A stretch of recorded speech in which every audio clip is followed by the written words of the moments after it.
বাংলাদেশে খুব শীঘ্রই হতে চলেছে সেনা অভ্যুত্থান। এ ব্যাপারে নজর রয়েছে দিল্লির। বৃহস্পতিবার এমনই এক প্রতিবেদন প্রকাশ করেছে ভারতের আনন্দবাজার পত্রিকা।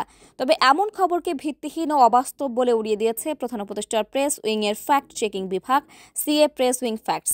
অন্তর্বর্তীকালীন সরকার দায়িত্ব নেওয়ার পর থেকেই কলকাতার আনন্দবাজার পত্রিকা বাংলাদেশকে নিয়ে বিভিন্ন সময় একের পর এক সাংঘর্ষিক প্রতিবেদন প্রকাশ করে যাচ্ছে। গত নভেম্বরেও বাংলাদেশ সেনাবাহিনী নিয়ে তারা এক প্রতিবেদন প্রকাশ করে, যেখানে বলা হয় পাকিস্তান সেনা কর্মকর্তারা উন্নত প্রশিক্ষণ দেওয়ার জন্য বাংলাদেশে আসবেন। তবে তখনই এই প্রতিবেদনকে গুজব বলে উড়িয়ে দেয় সেনাবাহিনীর আন্তঃসংযোগ বিভাগ অর্থাৎ আইএসপিআর। আবারও সেনাবাহিনীকে নিয়ে তারা প্রতিবেদন প্রকাশ করেছে, যেখানে উল্লেখ করা হয়েছে অন্তর্বর্তীকালীন সরকার দেশ চালাতে ব্যর্থ সরকার হয়েছে, আর এই জন্যই সংঘটিত হবে সেনা অভ্যুত্থান এবং খুব শীঘ্রই সেনা শাসন জারি হবে।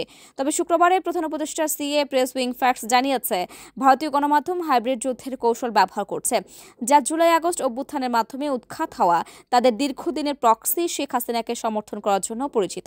এর মাধ্যমে বাংলাদেশের জনগণ এবং প্রতিষ্ঠানগুলোকে কলঙ্কিত করার চেষ্টা করা হচ্ছে।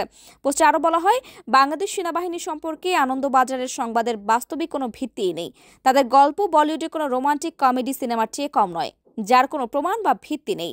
আপনারা তথ্য প্রমাণের ভিত্তিতে সাংবাদিকতা অনুশীলন করবেন, নাকি বন্ধুত্বপূর্ণ প্রতিবেশী সার্বভৌমত্ব ও মর্যাদা ক্ষুণ্ণ করার প্রচারণার অংশ হিসেবে ক্ষতিকর কল্পকাহিনী প্রচার করবেন, সেই সিদ্ধান্ত আপনাদেরই নিতে হবে।